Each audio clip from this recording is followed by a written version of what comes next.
সাদা কাফন পড়াইয়া আতর গোলাপ ছিটাইয়া কাঁধা করে নিয়ে যাবে অন্ধকার কবরে। দাঁড়াও একবার মুখটা দেখে, দাঁড়াও একবার মুখটা দেখি গোয়া বাজার। দাঁড়াও একবার মুখটা দেখে, দাঁড়াও একবার মুখটা দেখি গোয়া বাজার। দাঁড়াও একবার মুখটা দেখে। আমার মন বলছে, দিল বলছে, মনে হয় আমি আর বেশিক্ষণ বাঁচব না। তবে স্বামী গো জানি না, আজকে আমি বিছানাতে শুয়ে আছি, হয়তো আমি আর বেশিক্ষণ বাঁচব না। যেমন এই কথা বলা হায়রে দয়ার নবী মুস্তাফা বলছেন, খাদিজা তুমি ছাড়া আমার কেউ নাই। ও বিবি খাদিজা, আমি মায়ের গর্ভে থাকতে নিজের আব্বা জানকে হারিয়েছিলাম। 6 বছর বয়সে মাকে হারিয়েছিলাম। 8 বছর বয়সে আমি দাদু জানকে হারিয়েছিলাম। 25 বছর বয়সে তোমার সঙ্গে বিয়ে হয়েছে খাদিজা। আজকে দুঃখের সময় তুমি আমার পাশে সব সময় দাঁড়িয়েছিলে। তবে খাদিজা আজকে তুমি মরণের কথা বলিও না। আজকে যদি তুমি আমার ছেড়ে চলে যাও, আমার সারাটা জীবন অন্ধকার হয়ে যাবে। সুবহানাল্লাহ। খাদিজা আজকে তুমি মরণের কথা বলিও না। মা খাদিজাতুল কুবরার আরো কলেজাখানা ফেটে গেল ভাই।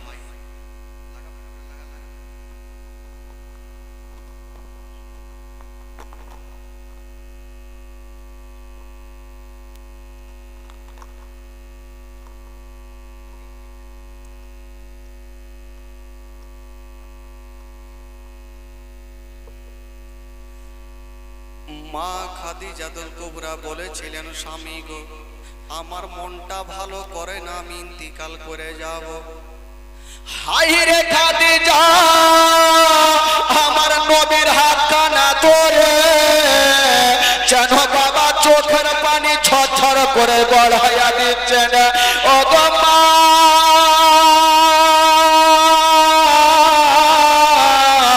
আজকে যেই খাদিজাতুল কুবরা আজকে আমার নবীর হাতখানা ধরে কাঁদছেন বন্ধুরা, আর আমার দয়ার নবী মুস্তাফা খাদিজার পাশে দাঁড়িয়ে দাঁড়িয়ে চোখের পানি ঝরাচ্ছে আর বলছেন, খাদিজা তুমি আমাকে ছেড়ে যেও না, কারণ তুমি ছাড়া কেউ নাই, তুমি ছাড়া আমার সহায় কেউ নাই খাদিজা। মা খাদিজা বলছেন, ইয়া রাসূলুল্লাহ জানি না আমার মনটা ভালো করে না, আমার গায়ে অত্যন্ত জ্বর লেগে আছে ইয়া রাসূলুল্লাহ। তবে খাদিজাতুল কুবরা ভাবছেন, আল্লাহ জানি না আমি বাঁচবো কি বাঁচবো না, যদি আমার ইন্তিকাল হয়ে যায় তবে আমার স্বামী আমার মাথার তাজে একাই হয়ে যাবে। স্বামী স্ত্রীর কথা চলছে গো, আর আমার নবীর 7 বছরের বেটি ফাতেমা কাঁদতে কাঁদতে মার কাছে চলে আসিল। মার হাতখানা ধরেছেন, ও গো মা,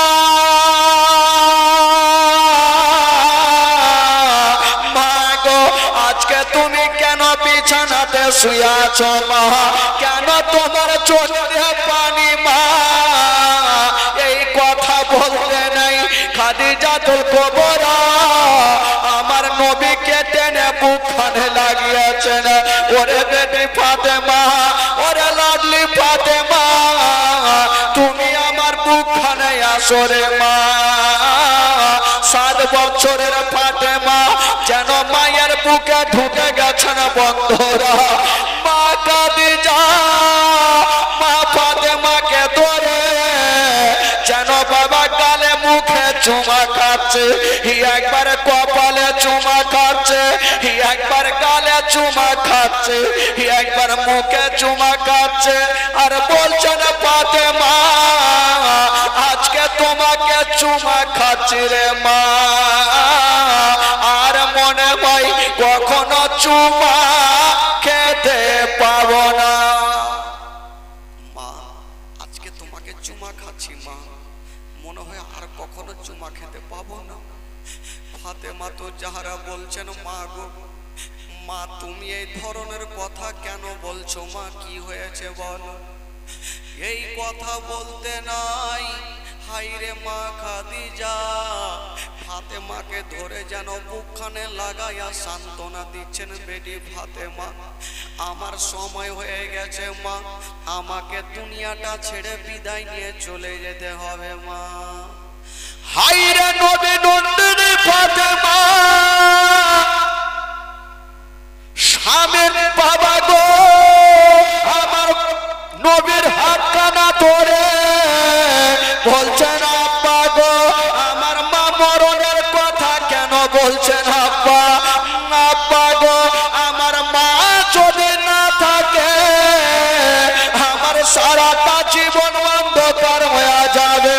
ওরে যুবকেরা, যারা মা দুনিয়াতে বেঁচে নাই তারা দুনিয়াতে বাবা কিছুই নাই, পৃথিবীতে সব খুঁজে পাবেন গো, কিন্তু মার মতো একটা মা খুঁজে পাবেন না। 7 বছরের বেটি ফাতেমা মার হাত কানা ধরে ডুগরে ডুগরে কাঁদছেন, মা গো তুমি আমাকে ছেড়ে যেও না মা, তুমি যদি চলে যাও বাবা আমি মা কাকে বলে ডাকবো গো মা, কে আমাকে আদর করবে মা, কে আমার গালে মুখে চুমা খাবে? মা গো তুমি মরণের কথা বলিও না। খাদিজাতুল কুবরা বুঝে গেল যদি আমার ইন্তিকাল হয়ে যায় আমার বেটি কাকে মা বলে ডাকবে, কার বুকখানে লাগবে। ফাতেমার হাতখানা ধরে আমার নবীর হাতে সঁপে দিচ্ছেন স্বামী গো, এই যে আমার ছোট্ট বেটি ফাতেমার হাতখানা আমি আপনার হাতে সঁপে দিলাম। আমার বেটি ফাতেমাকে কষ্ট দিয়েন না, আমার বেটি ফাতেমাকে দুঃখ দিয়েন না, যেন আমার বেটি চোখের পানি না ফেলে। বাবা গো কোনো মা যদি ইন্তিকাল করে যায় মা, বলুন ওই বেটির অবস্থা কি হতে পারে, ছোট্ট বেটা বেটির অবস্থা কি হতে পারে মা। হাইরে নবী বাপের হাত কানা ধরেছেন, আব্বা গো আব্বা গো আমার মাকে বলে দেন গো আব্বা, আমার মা যেন আমাকে ছেড়ে না যায়, আমার মা যদি চলে যায় আমার সারাটা জীবন অন্ধকার হয়ে যাবে। আমার নবী বলেছেন ফাতেমা একবার আমার বুকখানে চলে আসো রে মা। ওরে বেটি ফাতেমা মানুষের যখন সময় হয়ে যাবে মা তখন তাকে দুনিয়াটা ছেড়ে চলে যেতে হবে রে মা। ফাতেমা যখন সময় হবে মা সবাইকে যেতে হবে মা, আজকে তোমার মায়ের সময় হয়েছে তাই তোমার মা বলছে। তবে শোনো রে মা তুমি ঘরে যাও। বাবা ফাতেমা তু জাহরাকে ঘরে রেখে আসলেন, যেমনই ঘরে রেখে আসতে নাই এইদিকে মা গো আমার নবী দেখছেন, যেমনই ঘরে রেখে সে ফাতেমাকে দেখছেন বাবা। মা ফাতেমা বাবা গো ঘরে রেখে আসলেন ফাতেমাকে, এসে দেখছেন মা খাদিজা বাবা লম্বা হয়ে শুয়ে যাবে, চোখটা বন্ধ করছে। আমার নবীর হাতখানা ধরেছে ইয়া রাসূলুল্লাহ, আমি আপনার কাছে কোনোদিন কোনো দাবি করিনি বাবা গো। ও যুবক বন্ধুরা, সেদিন খাদিজা আমার নবীকে কোনটা কথা বলেছিলেন বাবা, ক্যাসেটে নোট করে নেন। খাদিজা বলেছিলেন, স্বামী গো, ও গো আমার মাথার তাজ, মানুষ যখন ইন্তিকাল করে যায় তখন তাকে বাজারের সাদা কাফন দিতে হয়। ইয়া রাসূলুল্লাহ, বাজার থেকে সাদা কাফন পরিয়ে দিতে হয়, কিন্তু নবী গো যখন আমার ইন্তিকাল হবে আমাকে সাদা কাফন দিতে হবে না। কি দেব? বলছেন ইয়া রাসূলুল্লাহ, আপনার লুঙ্গি চাদর দিয়া আমার কাফন বানিয়ে দিও। আমরা সবাই জানি বাবা, ছেলেদের কাফন লাগে 3 খানা আর মা বোনদের কাফন লাগে 5 খানা। বাবা আদম দিয়েছিল 3 খানা, মা হাওয়া দিয়েছিল 5 খানা। এই সুন্নাতটা আমরা পালন করে যাই। মা খাদিজা বলছেন, স্বামী গো, ও গো আমার মাথার তাজ, আমাকে বাজারের কাফন দিতে হবে না, আপনার লুঙ্গি চাদর দিয়া আমার কাফন বানিয়ে দিও। এই কথা বলতে নাই বন্ধুরা, আমার নবীর কলেজা খানা ফেটে যাচ্ছে। বিবির হাত খানা ধরে আমার নবী কান্দে। সেই নবী না হলে আসমান জমির সৃষ্টি হতো না, সেই নবী না হলে পাহাড় পর্বত সৃষ্টি হতো না। ওই নবী মুস্তাফারা বাবা চোখে দিয়ে পানি থামে না। ও যুবক বন্ধুরা, ও গো সোনা মানিকেরা, দেখুন আমার নবীর দুঃখের ঘটনা। বিবির কাছে দাঁড়িয়েছিলেন মা গো, আর খাদিজাতুল কুবরা আস্তে আস্তে চোখটাকে বন্ধ করে নিচ্ছেন। আমার নবীর দিকে তাকিয়ে দেখছেন, চোখ ভরা পানি, বুক ভরা ব্যথা।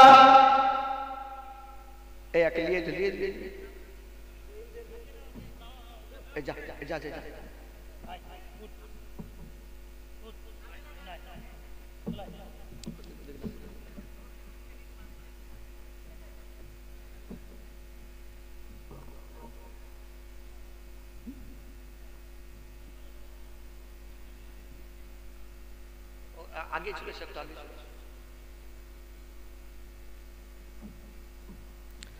ভাই, তবে একটা কথা আজকে আপনাদেরকে বলবো ভাই, যদি এই নবীর জীবনী শুনে কেউ একটা ফোঁটা চোখের পানি যদি খোদার কসম স্টেজে ফেলে দিতে পারেন, আমার নবী খুশি হবে। আর আমার নবী যদি খুশি হয়, আমার আল্লাহ খুশি হয়ে যাবে। জোরে বলুন সুবহানাল্লাহ। খাদিজাতুল কুবরা দেখছেন, আমি আর জগতে বাঁচব না। শেষের সময় আমার নবীর হাতখানা ধরে বলছেন, ইয়া রাসূলুল্লাহ, আমাকে বাজারের কাফন দিতে হবে না, আপনার লুঙ্গি চাদর দিয়ে আমাকে দাফন করবেন। কোন বিবি যদি স্বামীকে এই কথা বলে দেয় বাবা, বলুন ওই স্বামীর দিলখানা কেমন কেমন করতে পারে। আমার নবী কাঁদতে লেগেছেন। খাদিজা ওই অবস্থায় আমার নবীর চোখের পানি মুছে দিয়া বলছেন, নবী গো আপনি কাঁদবেন না, আপনি চোখের পানি ফেলবেন না, ইয়া রাসূলুল্লাহ। আর আপনাকে আমি শেষের সময় একটা কথা বলে যাব। বলো কি কথা খাদিজা? বলছেন, ইয়া রাসূলুল্লাহ, আমি ইন্তিকাল করে যাব, আমি তো দুনিয়া থেকে চলে যাব। আমার ছোট বেটি ফাতেমাকে আমি আপনার কাছে রেখে যাব স্বামী গো। যখন মাকে বেটিরা দেখতে পাবে না, তখন বেটি বোনেরা ডুগরে ডুগরে কাঁদবে, তখন বেটিরা ঝরঝর করে কাঁদবে। বাবা গো, ফাতেমা ঘরের মধ্যে ছিল, এইদিকে মা খাদিজাতুল কুবরা চোখটাকে বন্ধ করে নিয়েছেন, দুনিয়া থেকে বিদায় হয়ে চলে গেছেন। বাবা যেমনই মা গো ওই খাদিজাতুল কুবরা দুনিয়া থেকে বিদায় নিয়েছেন, মা আমার পাশে দাঁড়িয়ে দাঁড়িয়ে কাঁদছে। হঠাৎ করে বাবা যদি একটা বাড়িতে কেউ ইন্তিকাল করে যায় তবে লোকজন জমা হয়ে যাবে, সবাই চলে আসিবে।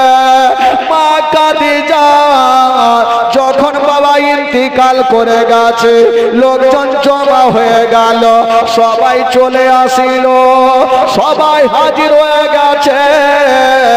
আমার নবী বলছেন ওরে সাহাবারা রে তাড়াতাড়ি করে যাও, আমার খাদিজার জন্য কবর তৈরি করে দাও।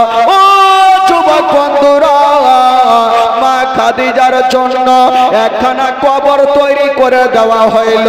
ওরে যুবকেরা রে, প্রত্যেকের জন্য বাবা ওই আসল ঘর হবে কবরস্থান, 3.5 হাত জায়গা, ওই 3.5 হাত জায়গাতে বাবা সবাইকে থাকতে হবে। নবী নন্দিনীর ফাতেমার মা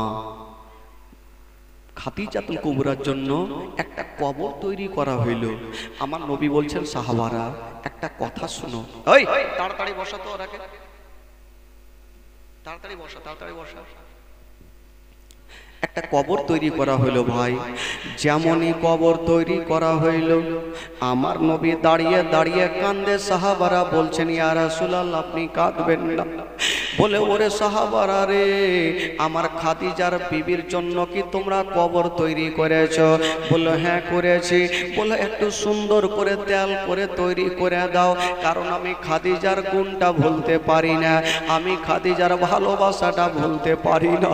আমাকে খাদিজা এত ভালোবেসেছে, আমি খাদিজার গুণটা ভুলতে পারি না। বাবা গো কবর তৈরি করে দেওয়া হয়েছে। মা খাদিজাতুল কুবরাকে কাফন পরিয়ে দেওয়া হইল। বাবা গো আজকাল যখন মানুষ ইন্তিকাল করে বাবা গো সবাইকে সাদা কাফন পরিয়ে দেওয়া হয়। ভাই বন্ধুগণ, আমাকেও সাদা কাফন আসবে, প্রত্যেকের গায়ে সাদা কাফন আসবে রে বাবা। যখন সাদা কাফন পরিয়ে দেওয়া হইল মা 4 জন ব্যক্তি যেমনই বাবা গো ওই খাটলাতে হাত দিতে যাবে, বেরাদার বন্ধুরা ওইদিকে ফাতেমা 7 বছরের বেটি মনে মনে ভাবছেন আল্লাহ জানি না আমার বাড়িতে লোকজনের ভিড় কেন, একবার যাই দেখি। যেমনই বাইরে এসে দেখছেন বন্ধুরা বেশ কিছু লোকজনকে দেখা যায়, কিন্তু মাকে দেখা যায় না। ফাতেমা বাপের হাত ধরেছেন, আব্বা গো একটু আগে আমার মা মাকে বুকখানে জড়িয়ে ধরেছিল, আব্বা আমার মাকে কেন দেখা যায় না গো আব্বা, আমার মা কোথায় গেল?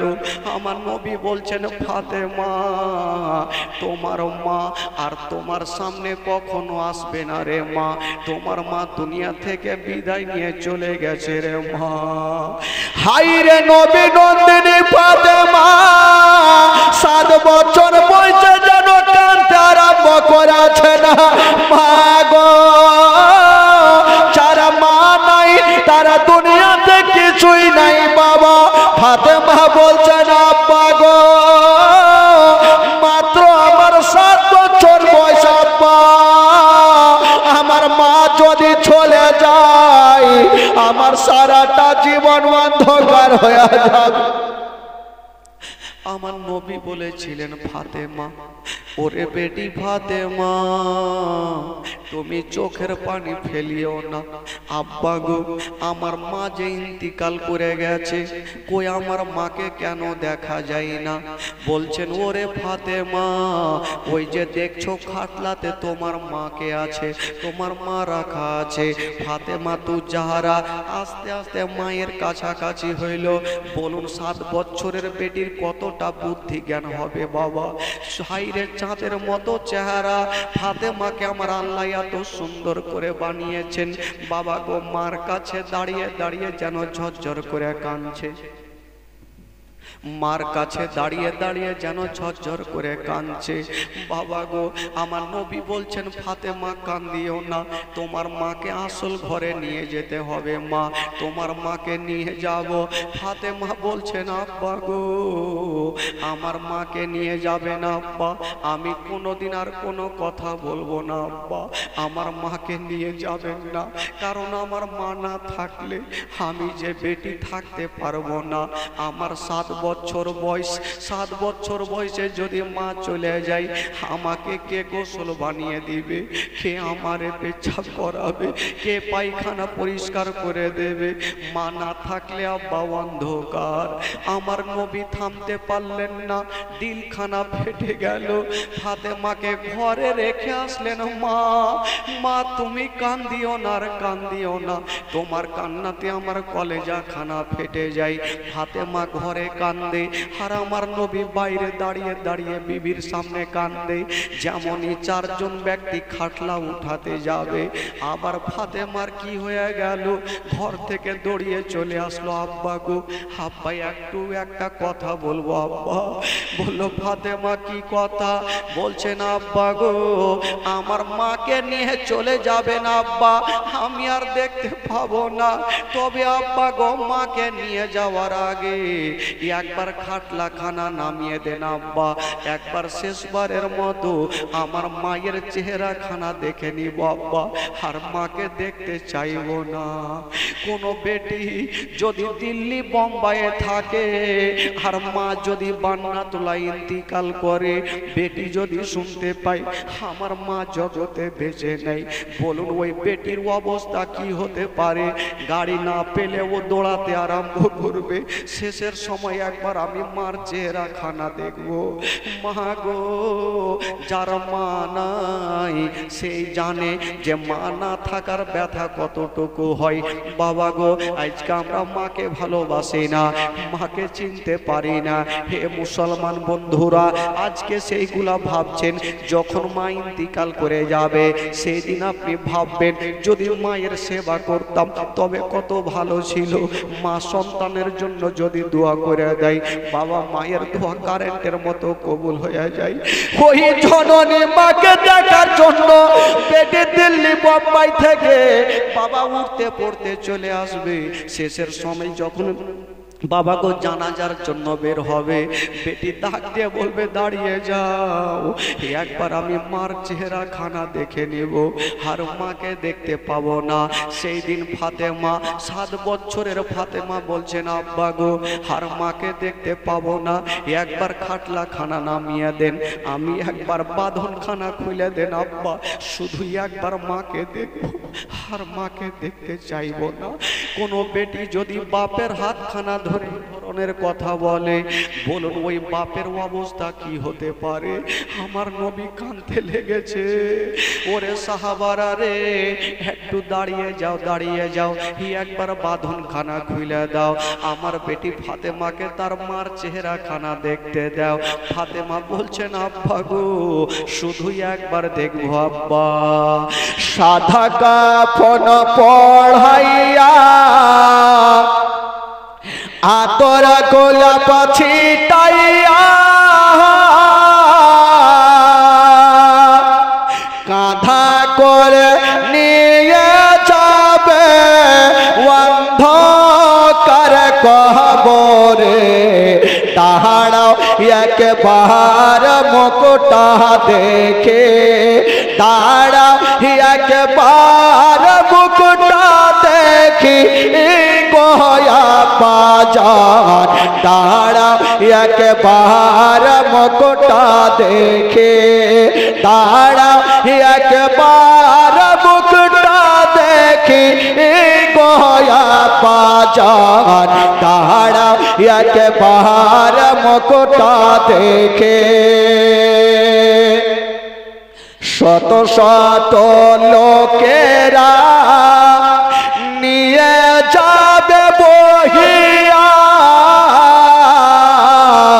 শত শত লোকেরা নিয়ে যাবে বহিয়া, জানাজার নামাজ পড়ে জানাজার নামাজ পড়ে কবরেতে রাখিয়া দাঁড়া একবার মুখটা দেখে দাঁড়া একবার মুখটা দেখি গয়া বাজার দাঁড়া একবার মুখটা দেখে কবরেতে রাখিয়া তিন মুষ্টি মাটি দিয়া কবরেতে রাখিয়া তিন মুষ্টি মাটি দিয়া শত শত লোকেরা ভাই শত শত লোকেরা ভাই ছেড়ে যাবে চলিয়া দাঁড়া একবার মুখটা দেখে দাঁড়া একবার মুখটা দেখি গয়া বাজার দাঁড়া একবার ফাতেমা বলছেন আব্বা গো বাঁধন খানা খুলে দেন আর দেখতে চাইব না। কোন বেটি যদি বাপকে বলে বাপের এক কদম আগে বাড়বে না। আমার নবী বলছেন সাহাবারা রে একবার বাঁধন খানা খুলে দাও আমার বেটিকে মার চেহারা খানা অন্তর ভরে দেখে নিতে দাও। বাবা গো নামিয়ে দেওয়া হইল বাঁধন খানা যেমনই খুলেছে 7 বছরের বেটি ফাতেমা মার চেহারা খানা দেখছে মনে হচ্ছে মার ওপরে পড়ে যাবে। আমার নবী ধরেছেন বেটি আর মা মা বলে কান্দিও না তুমি ঘরে যাও মা। ফাতেমাকে ঘরে রাখলো আর খাদিজাতুল কুবরাকে নিয়ে যাওয়া হলো বাবা অন্ধকার ঘরে। জানাজার নামাজ তখন ছিল না বাবা বলি জানাজা পড়া হইল না। বাবা খাদিজাকে কবরে নামাবার আগে আমার নবী কাঁদতে কাঁদতে বলছে একবার দাঁড়িয়ে যাও। বললো ইয়া রাসূলুল্লাহ কেন? বললো এই জন্য দাঁড়িয়ে যাও আমার খাদিজাকে কবরে নামাবার আগে একবার আমি নবী কবরে নেমে যাব রে। ইয়া রাসূলুল্লাহ আপনার বিবি ইন্তিকাল করেছেন উনাকে কবরে নামাবেন না আপনি কেন নামবেন? আমার নবী বলছে সাহাবারা রে আমার বিবি আমাকে এতটা ভালোবেসেছিল আমি সেই গুণটা ভুলতে পারি না আমি সেই ভালোবাসাটা ভুলতে পারি না। আমি মাটির সঙ্গে কথা বলবো রে। ওরে যুবকেরা আমার নবী নেমে গেল বাবা কবরে লম্বা হয়ে শুয়ে গেল আর বলে মাটি রে আমার প্রথম বিবি খাদিজাকে আমি তোর কাছে রেখে যাচ্ছি রে। আমার খাদিজার যেন বেয়াদব না হয় আমার খাদিজার যেন কোনো কষ্ট না হয়। এই কথা বলে উঠে গেলেন মা খাদিজাতুল কুবরাকে কবরে নামাবা হইল। বাবা সমাজের যেইভাবে কাজ সমাপ্তি হয় সেই রকম মাটি দেওয়া হইল। সবাই চলে গেছে কেবল একটু দূরে দাঁড়িয়ে দাঁড়িয়ে আমার নবী বিবিকে হারিয়েছে গাছের তলাতে কাঁদতেছিল। একটা লোক চলে আসলো দৌড়িয়ে ইয়া রাসূলুল্লাহ আপনি কাঁদবেন না এখন তো আপনি বিবিকে হারালেন যদি দেরি করেন আপনার 7 বছরের বেটি ফাতেমাও হারিয়ে যাবে। বলল কি হয়েছে? বলে নবী গো আমি যখন বাড়ি যাচ্ছিলাম আপনার 7 বছরের বেটি গাছের তলাতে গড়াগড়ি দিতেছিল মা মা বলে কাঁদছে। আমার নবী দেরি করলেন না ছুটে গেল। 2 নয়নে দেখছেন ছোট্ট বেটি যেন পাগলের মতো হয়ে গড়াগড়ি দিচ্ছে। মা চলে গেলে যা হয় রে বাবা মা চলে গেলে বেটিরা কবরস্থান যায় না বেটারা কবরস্থান যায় কিন্তু বেটি পাগলের মতো হয়ে ঘরের কোণাতে কাঁদে। সেদিন ফাতেমা কাঁদছে আমার নবী বলছেন বাবা বুকখানে ধরেছে মা মা তুমি কেন কাঁদছো? ফাতেমা বলছেন আব্বা গো আমার মা কোথায় আছে আব্বা? আমার মাকে নিয়ে গেলেন আমার মাকে কোথায় রেখে আসলেন আব্বা? মা গো আমার নবী বলছেন ফাতেমা তোমার মাকে একটা অন্ধকার ঘরে রেখে চলে আসলাম। ফাতেমা বলছেন আব্বা গো আমিও ঘরে থাকতে চাই না আমাকে মার কাছে নিয়ে চলে আমি মা ছাড়া থাকতে পারবো না। ফাতেমা বাপের কোল থেকে নেমে গেল আর মার কবরের দিকে দৌড়াচ্ছে। বন্ধুরা, আমার নবী ধরেছেন, বলছে বেটি ফাতেমা তুই কোথায় যাবি রে মা?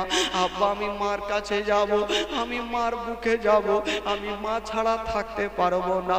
বাবা গো, ছোট বেটিরা যখন রাতের বেলাতে ঘুমায়, মার সিনাতে মাথাটা রেখে বেটি যেন ঘুমিয়ে যায়। ফাতেমা বলছেন আব্বা গো আমি যাব মার সিনাতে একটু ঘুমাবো, আমাকে কেউ সান্ত্বনা দিতে পারবে না। আমার নবী বলছেন ফাতেমা আর কান্দিও না, আর মামা বলে কান্দিও না, আমি সব সহ্য করিব মা, তোমার চোখের পানি সহ্য করব না। আর মামা বলে কান্দিও না। মা মা বলো না, মা গো মা বলো না, মা মা বলো না, মা গো মা বলো না, মা মা বলো না, মা গো মা বলো না। মায়ের সেবা না করিলে জান্নাত মিলবে না। মা মা বলো না, মা গো মা বলো না, মা মা বলো না, মা গো মা বলো না, মা মা বলো না, মা গো মা বলো না। মায়ের সেবা না করিলে ডেকে মিলবে না। মা মা বলো না, মা গো মা বলো না, মা মা বলো না, মা গো মা বলো না। ও গো আম্মা কোথায় গেলে আমারে ছাড়িয়া? ও গো আম্মা প্রাণে আকাই আমার ভালো লাগবে না। ও গো আম্মা কোথায় গেলে আমারে ছাড়িয়া? ও গো আম্মা প্রাণে আকাই আমার ভালো লাগবে না। ও গো আম্মা যেও না ছেড়ে, ও গো আম্মা যেও না ছেড়ে আমায় চলিয়া। গোটা মাজমা যারা নবীকে ভালোবাসা হাত তুলে বলুন তো সুবহানাল্লাহ। কেউ কেউ দেখছি এত হ্যাঁকড়া হাতও তুলে না। হাত তুলতে কি পয়সা লাগবে ভাই? নবীর মাহফিল আছেন, হাত তুললে পয়সা লাগে না? হাত তুলে হাতে ব্যথা হয়ে যায়? তাহলে হাত তুলে বলুন সুবহানাল্লাহ। হ্যাঁ, ঠেলাতে না পড়লে বিড়াল গাছে উঠে না, ঠেলা পড়লেই তো উঠবে। বেরাদরান ইসলাম, বন্ধুগণ, বাবাজি, এবার আচ্ছা বলুন তো, আবু জেহেল ভালো ছিল না বদমাশ ছিল ভাই? আবু জেহেল ভালো ছিল? যারা আবু জেহেলকে ভালোবাসে একটা হাত তুলে দেখান।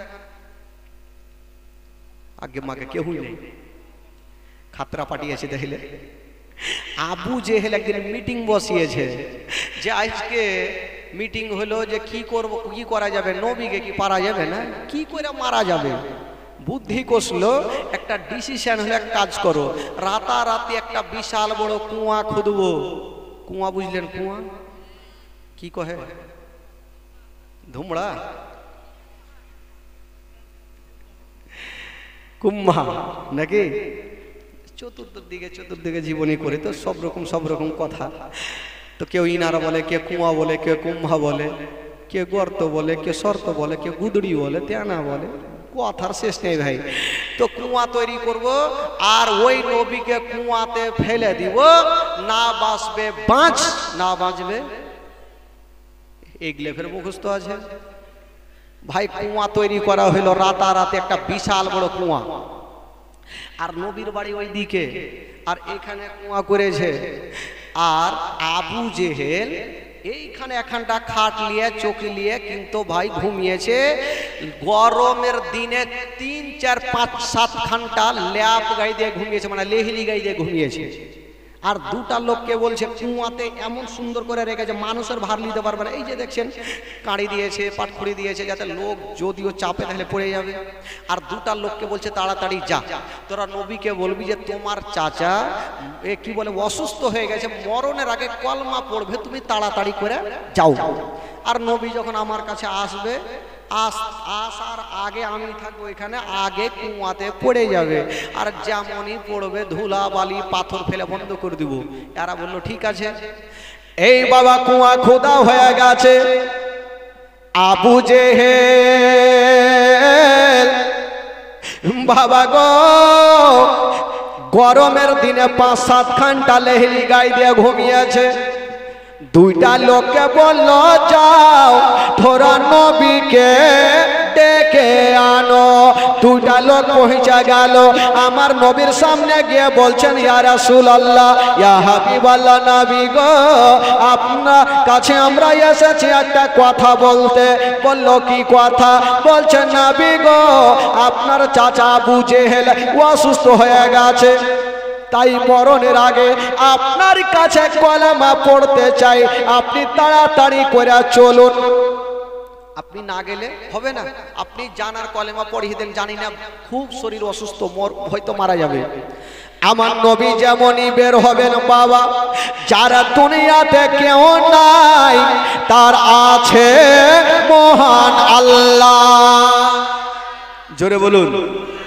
যার দুনিয়াতে কেউ নাই তার আছে মহান আল্লাহ। আল্লাহ যাকে মারবে কেউ বাঁচাতে পারবে না, আর আল্লাহ যাকে বাঁচাবে কেউ মারতে পারবে না। ওই দুইটা লোক চলে গেল আর আমার নবী বের হবে না।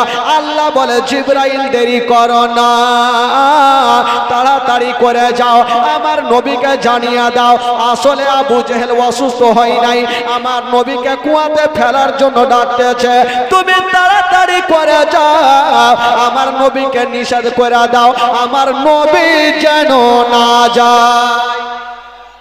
সঙ্গে সঙ্গে জিবরাইল ফেরেশতা সা করে হাজির হয়ে গেল, আমার নবীকে সালাম জানিয়ে দিলেন, আসসালামু আলাইকা ইয়া রাসূলুল্লাহ, আসসালামু আলাইকা ইয়া হাবিবাল্লাহ। নবী বলে ভাই জিবরাইল বলো কি খবর? বলছেন নবী গো ইয়া রাসূলুল্লাহ আপনি কোথায় যাচ্ছেন? বলছে আমার চাচাকে কলমা পড়াতে। বলছেন নবী গো আপনি যাবেন না। বলল কেন? বলে এই জন্য যাবেন না, আসলে আপনার আবু জেহেল চাচা অসুস্থ হয় নাই, আপনাকে কুয়াতে ফেলার জন্য ডাকতেছে, আপনি যাবেন না। আমার নবী গেলেন না, খবর জানিয়ে দিলেন। তো আর এই যে দুইজনা ডাকতে এসে আমার নবী বলছে আসছি, এরা দুইজন কিন্তু চলে গেছে, আবু জেহেলকে আগে ভাগে খবর দিচ্ছে, ওগো আমার মালিক। নবী চলে আসছে, আবু জেহেল সন্ধ্যার টাইম সবাইকে ডাকছে, তোরা তাড়াতাড়ি কাছে আয়, একটা আর একটা বিচার আছে, কথা বলবো। সবাই চলে আসে, বলে কি হলো? বলে শোন, তোরা অন্ধকারে চতুর্দিকে বড় বড় পাথর নিয়ে থাকবি, বোল্ডার নিয়ে থাকবি, কানটা কিন্তু খাড়া থাকবে, চোখটা বন্ধ হয়ে যাবে, কান খাড়া থাকে, আর যখনই ধাপাং করে একটা শব্দ শুনবি বুঝবি নবী পড়ে গেছে, তখন লাগবি পাথর মারতে। আর শুন, যখন তোরা পাথর মারবি হয়তো নবী তো পড়বে, পাথর মারবি তো বাঁচার জন্য বলতে পারে আমি তোমাদের মালিক আছি, ছেড়ে দাও। মালিক বলে আরো মারবি, বুঝলে চিন্তা নাই, এই ধাপাং শব্দ তো আগে আসু, তারপরে দেখে নিব। এই বাবা চতুর্দিকে লোকজন পাথর নিয়ে লুকিয়ে আছে, এইদিকে নবী তো আর আসে না। আবু জেহেল ওই যে 5-7 ঘন্টা লেহলি গায়ে দিয়ে ঘুমিয়েছিল গরমের টাইমে। বাবা গো কেউ যদি গরমের টাইমে 5 খান ল্যাপ গায়ে দিয়ে ঘুমিয়ে যায়, বলুন তার ব্রেনটা কি ঠিক থাকবে? তার ব্রেন ঠিক থাকে? গরমের টাইমে হাই প্রেসার হয়ে গেল, রাগের মাথায় বাবা গো আর ব্রেনে কাজ করলো না, রাগের মাথায় উঠেছে আর বলছে হারে তোরা কি নবীকে ডাকিসনি? এই কথা যেমনে উঠে বলতে যাবে গো, নিজের কুয়াতে নিজেই পড়ে গেল। আর যেমনই পড়েছে ধাপাং করে শব্দ সবারই কানে বলছে নবী পড়ে গেছে এবার চলো পাথর মারি বাবা গো এবারে এসে পাথর মারতে আরম্ভ করেছে গেছে জোরে জোরে পাথর এত মারছে তো আবু জেহেল বলছে ছেড়ে দাও আমি তোমাদের মালিক আছি তো বেটা শিখিয়ে রেখেছে মালিক বলে আরো মারবে যেমনই মালিক বলেছে আরো মারছে লোকজন বাঁচার লেগে মালিক তোর মালিক ছুড়িয়ে দিব মারতে মারতে একটা লোক পিছনে ঘুরে দেখছে হারে চকিতে আমাদের মালিক উঠে গেল আমাদের মালিক আবু জেহেল কই চার একটা জ্বালিয়ে যেমনই দেখছে গো দেখছে আবু জেহেল টাকলু পড়ে আছে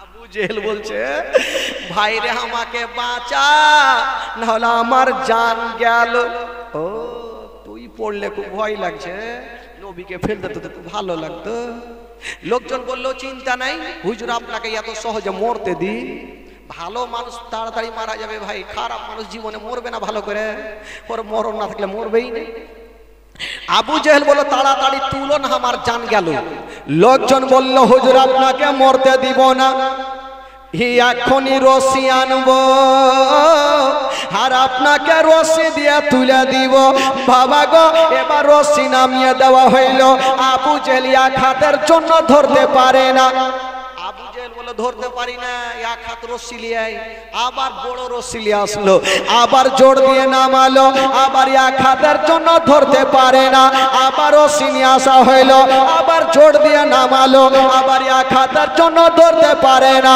বাবা গো এই করে করে গোটা মক্কার রশি নিয়ে আসে জোর দিয়ে নামালো আবু জেহেল ধরতে পারে না আবু জেহেল বলে হারে তোরা রশি নিয়ে আসিস না খেল করছিস আমার এখানে জান যাইছে আর তোরা কি করছিস আমার আল্লাহ বলছেন শোনো গোটা মক্কা রশি নিয়া যদি জোর দিয়ে নামিয়ে দাও আমি আল্লাহ আবু জেহেলের হাতে রশি দেব না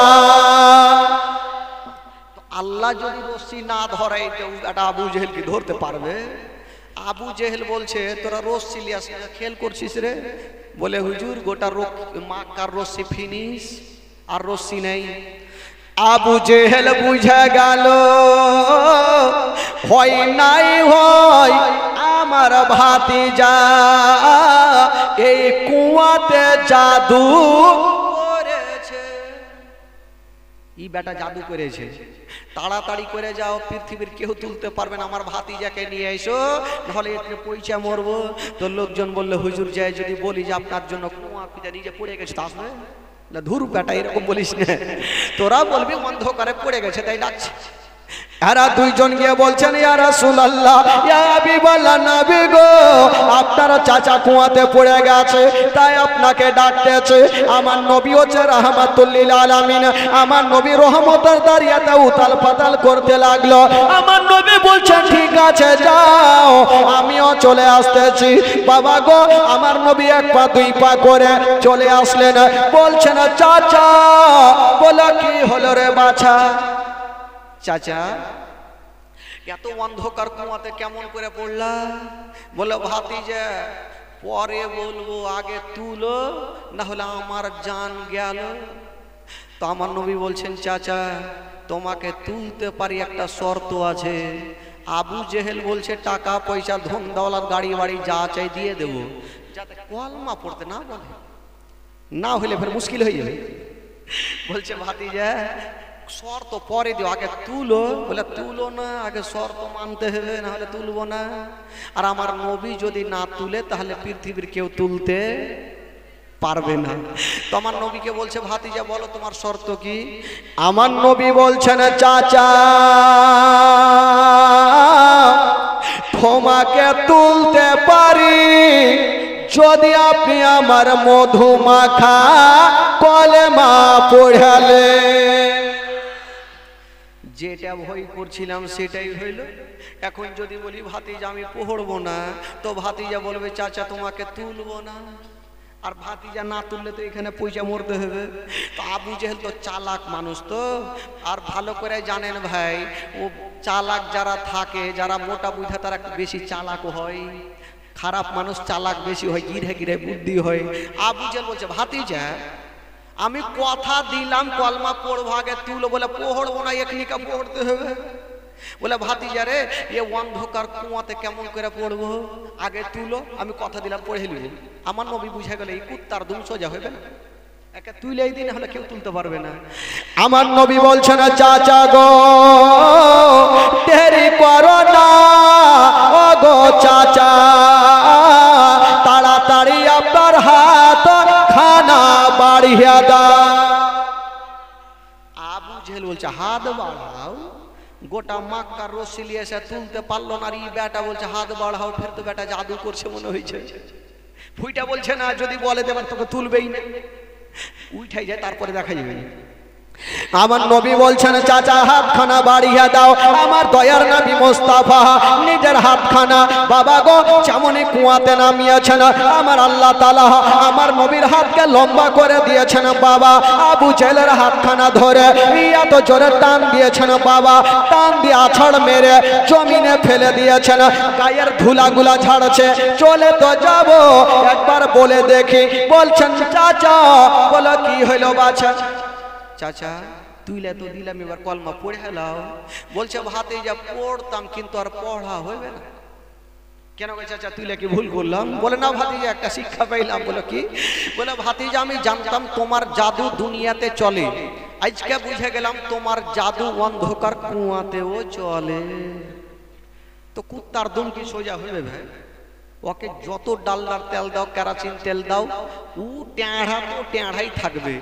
এত কিছু দেখার পরে ওই নবীকে বিশ্বাস করেনি ভাই। বেরাদার, এবার আমার নবী